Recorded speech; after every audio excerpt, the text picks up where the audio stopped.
Seigneur, je t'adore. Vous êtes la bienvenue dans la mission Abondance de partage au peuple. C'est pour nous un honneur de partager avec vous ces moments riches en enseignements et prières. Très bonne écoute et à la fin, que l'honneur revienne à Jésus le Christ. Oh, je t'adore. Alléluia! Ne ratons pas cette occasion royale, car naître, grandir, voir, entendre, parler en esprit. Est-ce que nous voulons vivre dans cette présence glorieuse? Ne laisse pas ton âme te conduire. Frère, sœur, Dieu souhaite que tu vives en esprit, encore et toujours en esprit. Bénédiction à vous, à bientôt. Seigneur, je t'adore. Oui, je te donne tout mon cœur. Je t'adore. Seigneur, je t'adore.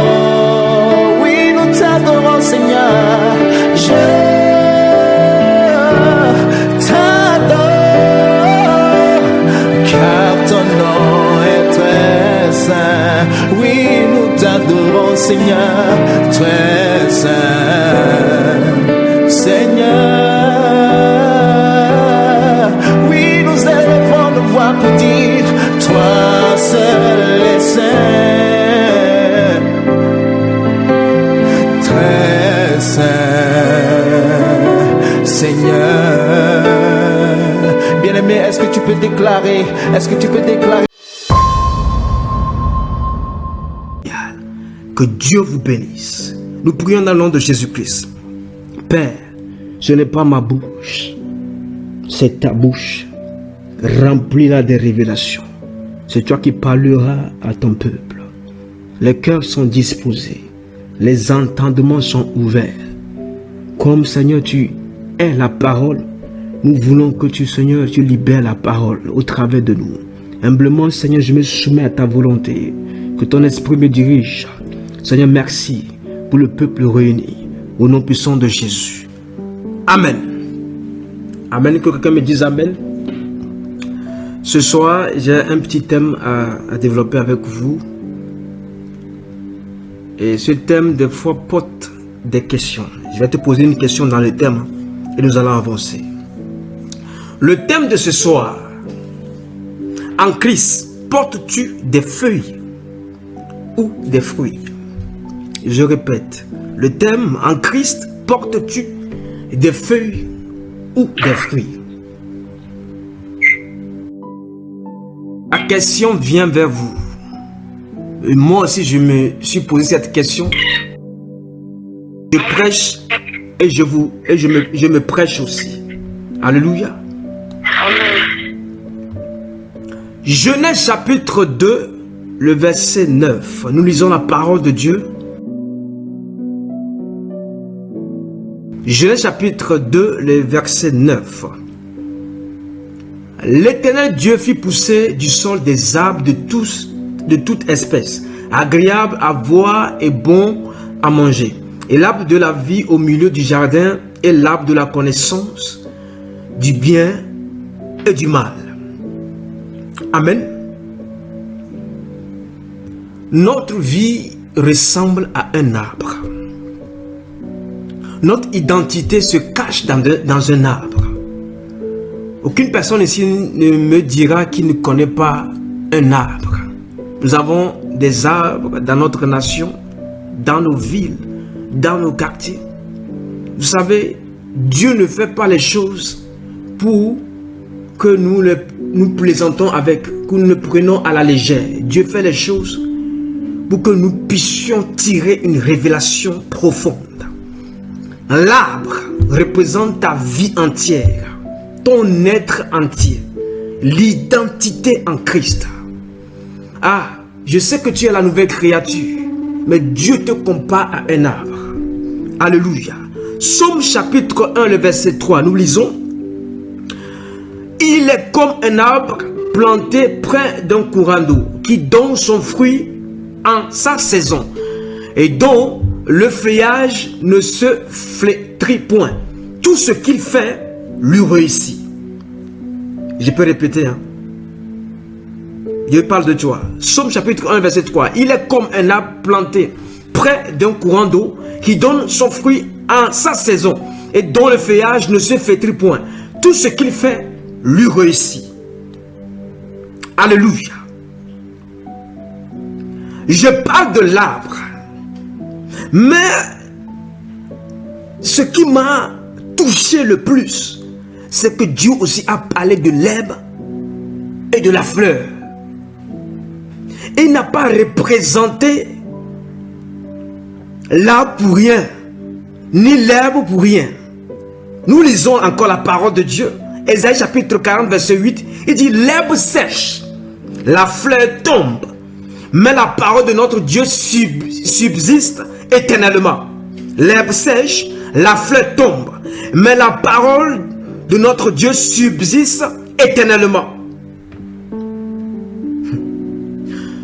1 Pierre chapitre 1, le verset 24 à 25. J'espère qu'on me suit.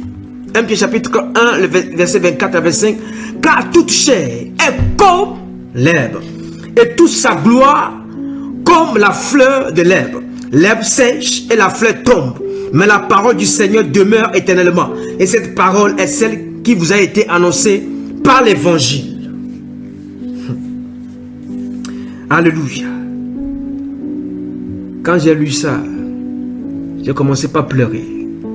Je dis: Seigneur, comment tu parles de l'arbre, après tu me parles de l'herbe et tu me parles de la fleur. Que veux-tu que je choisisse? Bien-aimé, je te pose la question, que veux-tu choisir? Tu as écouté les versets, mais nous allons rentrer maintenant dans la révélation. L'arbre représente ta vie entière. L'arbre, c'est toi qui m'écoutes en Christ. Ou si tu veux donner ta vie à Jésus-Christ, la plateforme est disponible. Le ministère est là.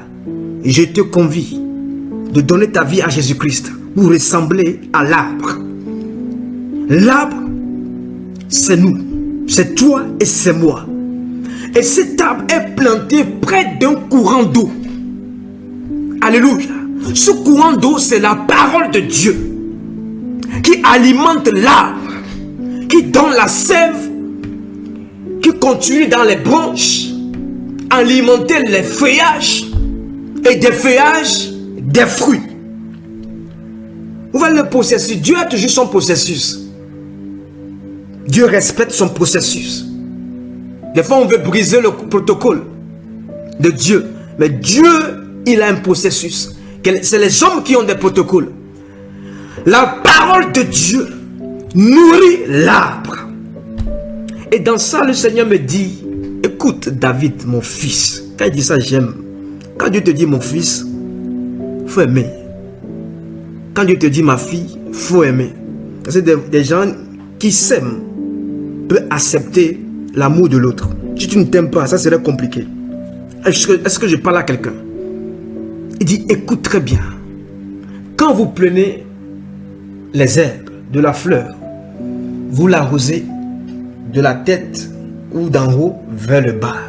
Mais quand l'arbre grandit, vous faites arroser que par le bas. Vos processus, vos manières de faire ne ressemblent pas même à ma manière. La parole de Dieu commence par la racine. La parole de Dieu commence en tant que courant d'eau par la racine. Si la racine est bien nourrie, l'arbre sera bien nourri. Il y aura de la sève. L'arbre va vivre longtemps. L'arbre sera solide pour porter des branches et porter des fruits. Je répète, le courant d'eau est en train de couler. Quand le courant d'eau coule, ce n'est pas en haut, c'est en bas pour la racine. Et vous savez, la majorité des arbres qui sont près du courant d'eau, la racine se retrouve dans le courant d'eau, ou soit à côté. Mais ce courant d'eau, qui est la parole de Dieu, alimente la racine. C'est pourquoi vous devez aimer la parole de Dieu. Bien-aimés, vous devez manger la parole. Vous devez être rassasié de la parole. Et quand il y a la digestion, vous devez demander encore et encore et encore la parole de Dieu. Le courant d'eau, la parole du Seigneur qui demeure éternellement.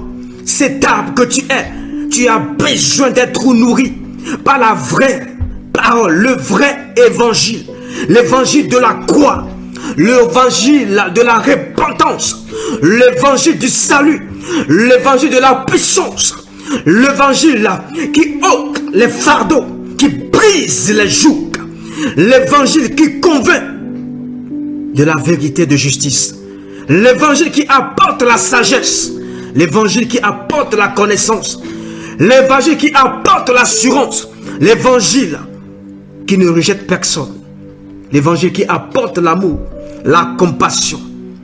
Cet arbre doit être nourri de cet évangile, pas un évangile dilué, pas un évangile falsifié. Aujourd'hui, nous avons des évangiles falsifiés. Ah, bien aimé, l'original n'est pas la photocopie. Je dis, l'original n'est pas la photocopie.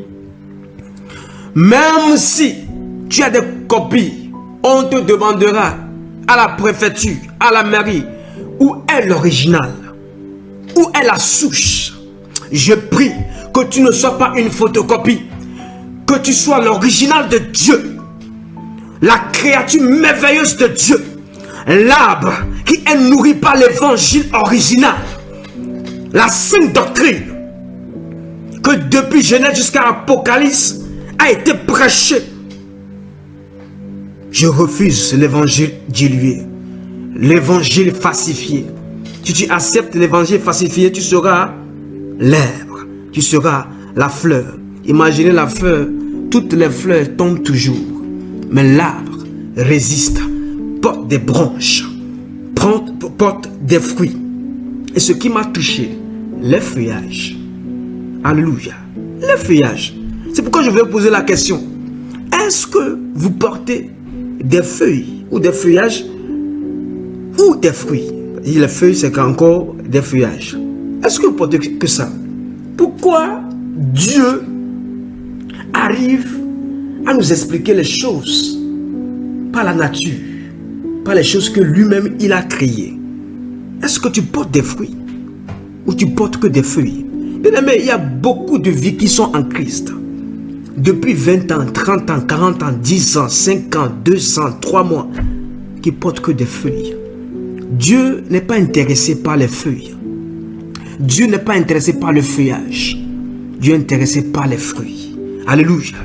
Donc tu dois avoir une très bonne racine. Il y a 3 jours, je dirais, je priais avec une évangéliste, une dame. On était en pleine prière. Le feu était dans toute la maison. Et Dieu m'a ouvert les yeux. J'ai vu la racine de son père spirituel. Écoutez-moi très bien. Elle vient de m'appeler avant de prêcher. J'ai vu la racine de son père spirituel. Sa racine, la racine est blanche. J'ai vu une blancheur. Et la racine est bien fixe. Et je lui ai dit, tu as un très bon père spirituel. Ton père spirituel a de très bonnes racines. Vous savez, si vos pères spirituels, vos mères spirituelles, qu'importe, n'ont pas une très bonne racine, vous allez tomber. À moins que Dieu vous récupère en chemin. Je répète, affaire de père et de mère spirituelle, c'est sérieux. Sinon, Dieu ne parlera pas de la postérité d'Abraham. Dieu d'Abraham, d'Isaac et de Jacob. Dieu ne parlera pas de la tribu de Juda. Dieu ne parlera pas du fils de David. Quand Bartimée criait, fils de David. La postérité. L'autre fois, je vous ai dit, Paul a planté et Apollos a arrosé. Est-ce que je parle à quelqu'un? Vous qui suivez n'importe qui, vous êtes en train de courir avec des Rangers au lieu de courir avec des baskets bien préparées. des baskets d'athlètes, vous êtes en train de courir avec des Rangers. Je vous en supplie, faites attention. Rangers ne court pas. Rangers, tu auras des petits boobs. Des ampoules, merci. Tu auras des ampoules. Beaucoup ont des ampoules aujourd'hui. Parce que la racine n'existe même plus. Ne tient même plus. Vous savez, j'aime trop. J'ai discuté avec un ancien d'une église aujourd'hui. Il m'a dit, j'ai pris ma retraite. J'ai commencé par le féliciter. J'ai commencé par faire des éloges. Il était content. Il dit, oh, c'est bien ça. Vous avez travaillé jusqu'à vous avez pris la retraite. Et vous, même au téléphone, on sent que la personne est humble. La personne a toujours son onction. Je prie que ce que les pères ont fait, qu'on fasse plus. Ce que ceux qui ont précédé ont semé, qu'on arrose. Au nom de Jésus-Christ. Ils n'avaient pas d'internet là. Les pères n'avaient pas d'internet. La racine. Mais aujourd'hui nous avons l'internet, nous avons la technologie, nous avons tout. Eux n'avaient pas d'avion. Mais ils ont gagné des âmes. Ils n'avaient pas de belles voitures. Ils ont gagné des âmes. Ils n'avaient pas de belles tenues, de beaux costumes. Ils gagnaient des âmes. Ils n'avaient même pas de moto, ni de vélo. Ils ont gagné des âmes. Qu'est-ce qui t'empêche d'aller gagner des âmes, frères et sœurs? Qu'est-ce qui t'empêche? Qu'est-ce qui t'empêche? Veux-tu porter des feuilles ou des fruits?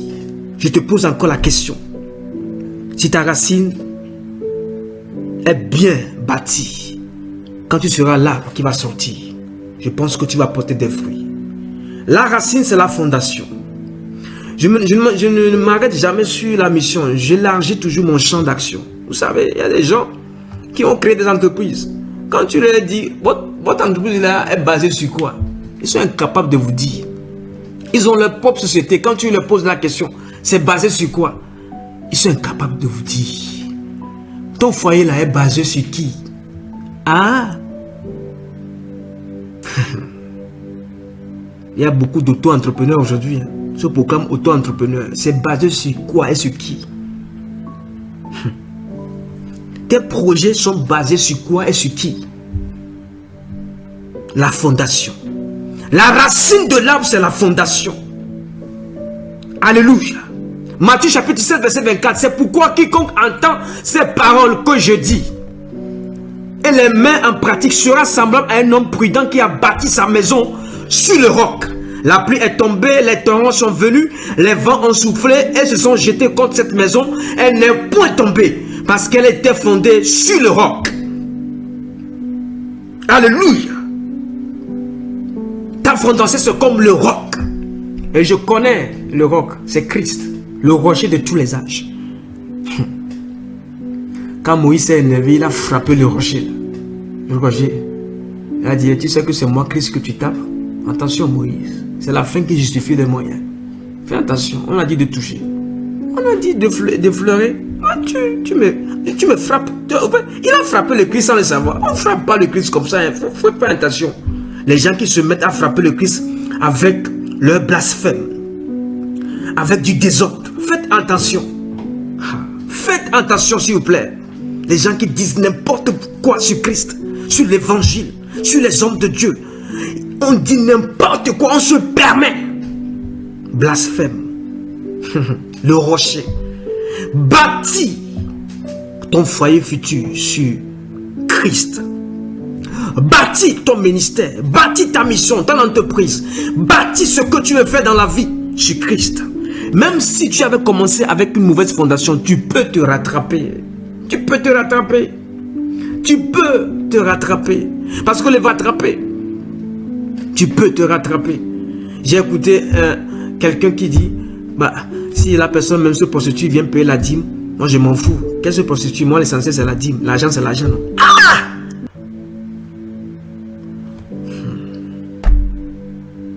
S'il vend de la drogue, bon je sais qu'il est dealer, drogué. Ok, il n'y a pas de souci, l'essentiel que lui verse la dîme. Bien aimé, l'argent d'abomination ne peut pas faire fleurir, porter des fruits dans un ministère. Je te prêcherai la repentance. change de vie. Transformez vos cœurs par l'évangile. Je te dirai, mon frère, ce que tu fais. Beaucoup aujourd'hui sont dans la dépravation, comme je l'ai dit l'autre fois. Beaucoup sont perdus.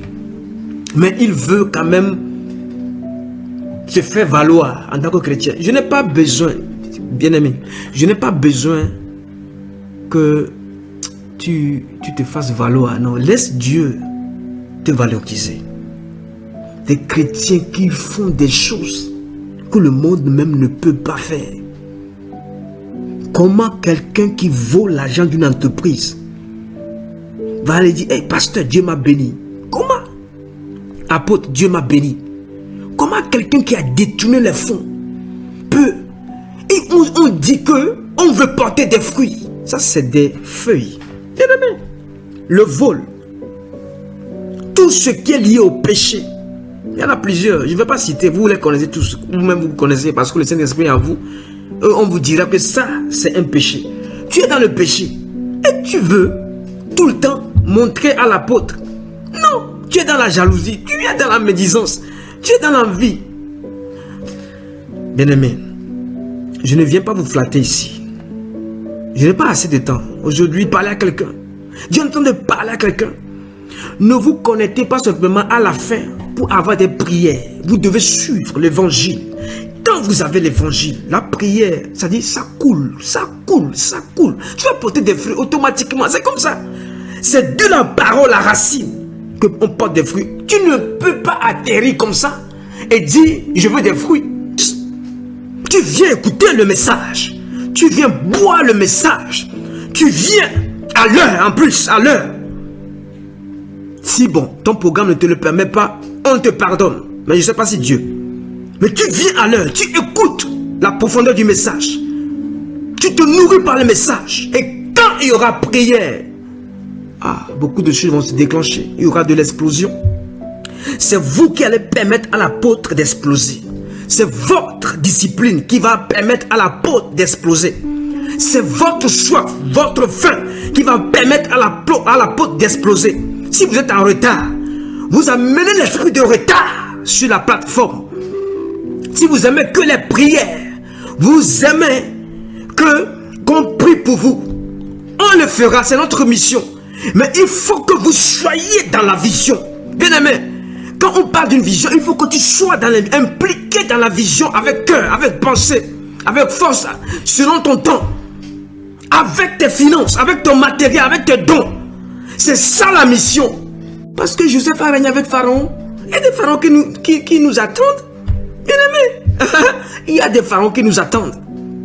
Il y a des pharaons qui sont là et veulent nous voir. Être à leur côté, leur donner des conseils. Regardez les prophéties que vous recevez, les grandes révélations là, que Dieu donne à l'apôtre. Regarde ça, ces choses-là. Un président a besoin de ça. Donc quand on sera de bons arbres, nourris par la parole, et quand on va porter des fruits, vous allez voir comment les gens vont venir cueillir votre fruit. Au fait, quand vous portez des fruits, ce n'est pas à vous, c'est les gens. Parce que vous êtes déjà l'arbre, vous savez que quel que soit les vents et les tempêtes, tu as porté des fruits. Parce que tu as la bonne racine et tu as la bonne parole. Et quand tu portes les fruits, c'est pour le monde.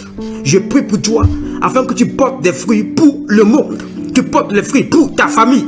Tu portes les fruits pour les collègues. Tu portes les fruits pour le monde entier. Tu portes des fruits dans ton pays. Tu portes des fruits dans ta ville, là, dans ton quartier.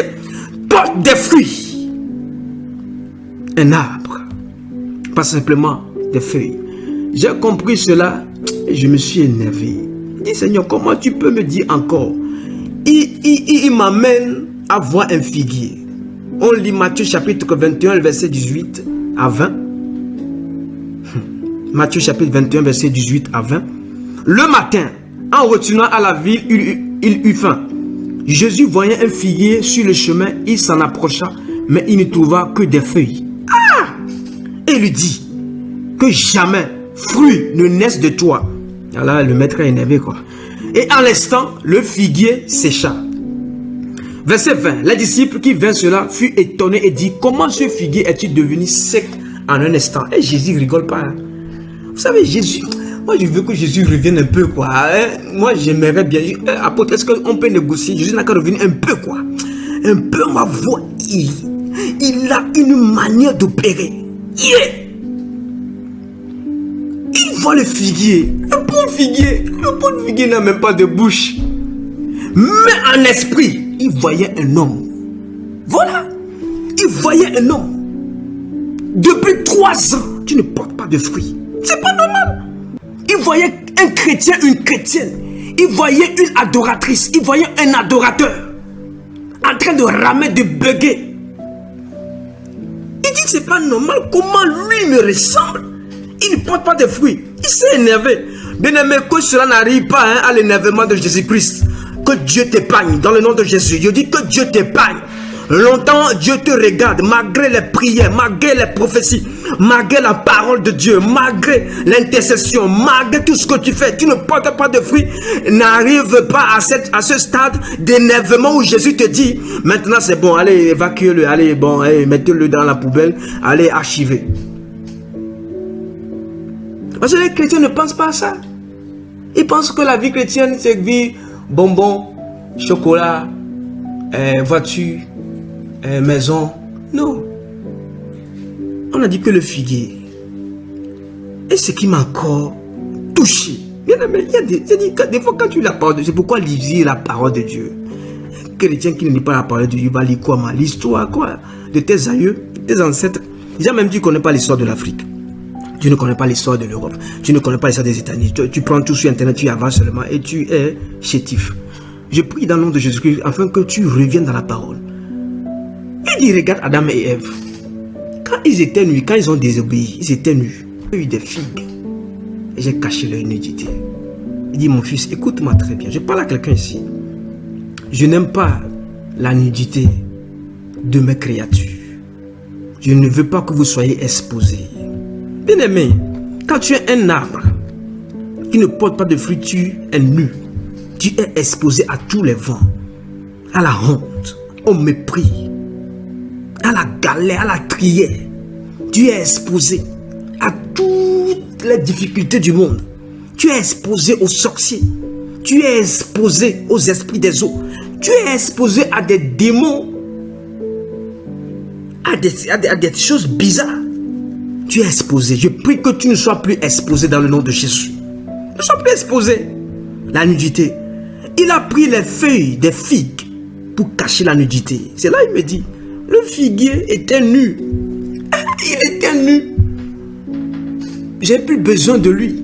Dieu a besoin de toi qui m'écoutes.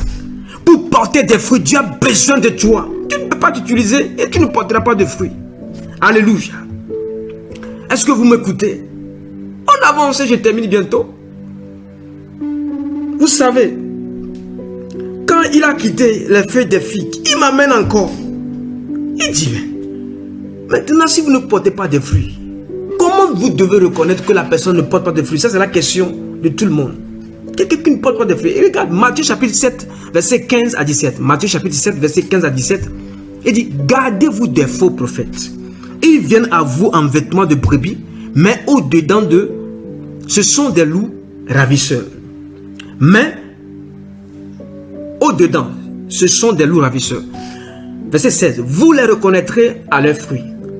Cueille-t-on des raisins sur des épines ou des figues sur des chardons? Tout bon arbre porte de bons fruits. Alléluia. Mais le mauvais arbre porte de mauvais fruits. Ce soir, c'est question. Hein. On n'est pas au tribunal. Mais je te pose encore la question. Je te fatigue un peu, mais Dieu te pose la question. Là, je crois que tu vas m'accepter. Est-ce que tu es un bon arbre pour porter des bons fruits? Ou tu es un mauvais arbre qui porte toujours des mauvais fruits? Je prie pour toi ce soir. Si tu es un mauvais arbre, Dieu change ce qui est mauvais en bon. Ah, Dieu change ton malheur en bonheur. Au nom puissant de Jésus. Sois un bon arbre pour Christ. Sois un bon arbre pour le royaume. Et porte de bons fruits. Porte des bons fruits. Des meilleurs fruits. Il a dit dans sa parole, si vous êtes docile, vous mangerez les meilleurs fruits du pays. Ah, c'est pas normal. Des fois, il faut savoir comment tenir les pieds de Dieu et les mains de Dieu. Quand tu es au pied, Tu es en train de masser le pied et Dieu dit, ah, j'ai plutôt mal à la main. Va au niveau de la main, dis, ta main là, je veux quelque chose. Dieu va te donner le papier. Maintenant, quand tu quittes le papier, qu'est-ce que je lui ai dit? J'ai dit, Seigneur, si tu me donnes le papier, maintenant, il faut que je commence la mission, il faut que je... Aïe, aïe, aïe, aïe. Maintenant, c'est quoi ça? Au niveau du cœur. Pied, main et cœur. Tu ne commences pas à toucher le cœur de Dieu. C'est pourquoi Dieu ne me dit plus rien. Maintenant, fais-moi exploser dans l'évangile. Fais-moi exploser. Vous devez savoir négocier les feuilles et les fruits. Les gens sont en train de traîner sur les feuilles. Je veux les feuilles. Rabat, katabo, sika. Je veux les feuilles. Dieu te dit, je veux les fruits. Toi, tu es là, je veux les feuilles. Tu n'as pas besoin des feuilles. Pourquoi il veut des fruits? Lui-même, c'est un arbre de vie. Vous savez, dans le jardin, il y a l'arbre de la connaissance du bien et du mal. Il y a l'arbre de vie. C'est deux arbres. L'arbre de la connaissance, on a interdit. On a demandé à Adam et Ève de ne pas les manger. Ils ont mangé. C'est pourquoi l'arbre de vie a disparu. Quand tu manges l'arbre de la connaissance du bien et du mal, l'arbre de vie ne peut plus fonctionner. Nous lisons. On va lire. Je vais tout doucement ce soir. Après, je sais que ça va exploser avec l'apôtre Christ dans la prière. Écoutez-moi très bien. Apocalypse 22, verset 1 à 2. On dit, il me montra un fleuve d'eau de la vie, limpide comme du cristal, qui sortait du trône de Dieu et de l'agneau. Verset 2. Au milieu de la place de la ville et sur les deux bords du fleuve, il y avait un arbre de vie produisant 12 fois des fruits, rendant son fruit chaque mois, et dont les feuilles servaient à la guérison des nations. Vous voyez la position, la place des feuilles. C'est pourquoi on parle de la médecine. Mais il y avait un arbre qui produisait 12 fois des fruits. C'est-à-dire que chaque mois, tu dois porter des fruits. Peut-être, on est en avril, non? 3 mois sont passés, il n'a pas porté des fruits. Elle n'a pas porté des fruits, en train de pleurer. Maman, oh papa, oh Jésus, qu'est-ce que moi j'ai fait? Tu n'as rien fait. C'est que tu n'as pas la révélation. Chaque mois, tu dois porter des fruits. Chaque mois. Et les 12 mois. Vous savez, ce n'est pas le calendrier qui te dit qu'il y a 12 mois. Dans la parole de Dieu, Dieu dit, produisant 12 fois des fruits, rendant son fruit chaque mois. La parole de Dieu t'a dépassé. Arrête de prendre des noms bizarres sur le calendrier. Des noms qui ressemblent à des chiens, des chameaux. Comment tu peux prendre des noms sur le calendrier? Les feuilles, les feuillages, c'est servi à la guérison. C'est normal, la médecine a développé. Ils ont mis des médicaments, des produits. Voilà, la pharmacie. Mais ce qui guérit, c'est Jésus, l'arbre de vie. Il peut avoir les produits. Il peut avoir les médicaments. Il peut avoir la pharmacie, des hôpitaux. Mais je connais quelqu'un qui guérit toute maladie. La maladie peut être incurable, déclarée, signée, approuvé par les grands docteurs, les professeurs. Mais quand Jésus s'impose, la guérison aussi est visible. Que ta guérison soit visible dans le nom de Jésus. Que ta guérison soit visible dans le nom puissant de Jésus. Reçois à l'instant même où je parle, toute maladie qui est dans ton corps disparaît. Au nom puissant de Jésus-Christ. Tu dois porter des fruits. Quand tu es malade, tu ne peux pas porter des fruits. Il faut que ton corps, l'arbre, soit en santé pour produire des branches. Vous savez pourquoi des branches? Je vous le dis. Un arbre qui porte des branches, c'est-à-dire, il faut que les gens soient des fils et des filles spirituels, des âmes en abondance. Actes chapitre 4, on dit qu'on baptisait les gens et puis le nombre de l'église augmentait. Après le baptême, il faut que ça se multiplie. Tu es un arbre, oui, mais de toi doit sortir des branches. Il n'y aura pas simplement un seul endroit de prière. Moi, je vous ai dit ici, c'est toi qui condamnes les gens. Oh bon, pas aussi catabri. Les fruits, pour finir, les fruits, il faut les fruits du Saint-Esprit. L'un des fruits que j'ai encore découvert, les fruits du Saint-Esprit. Galates chapitre 5, verset 22 à 23. L'un des fruits. Vous pouvez porter les fruits que vous voulez, mais n'oubliez jamais que les fruits, il faut les 12. Je vous ai parlé l'autre fois qu'il y a 5 ministères, 9 dons et 12 fruits. Vous voyez que les 12 fruits ressemblent aux 12 fruits de l'arbre de vie qu'on doit porter chaque année. Chaque année, tu dois avoir au moins en janvier l'amour, en février la joie, en mars la paix, en avril la patience, en juin la bonté, en juillet la bénignité, en août la fidélité, en septembre la douceur,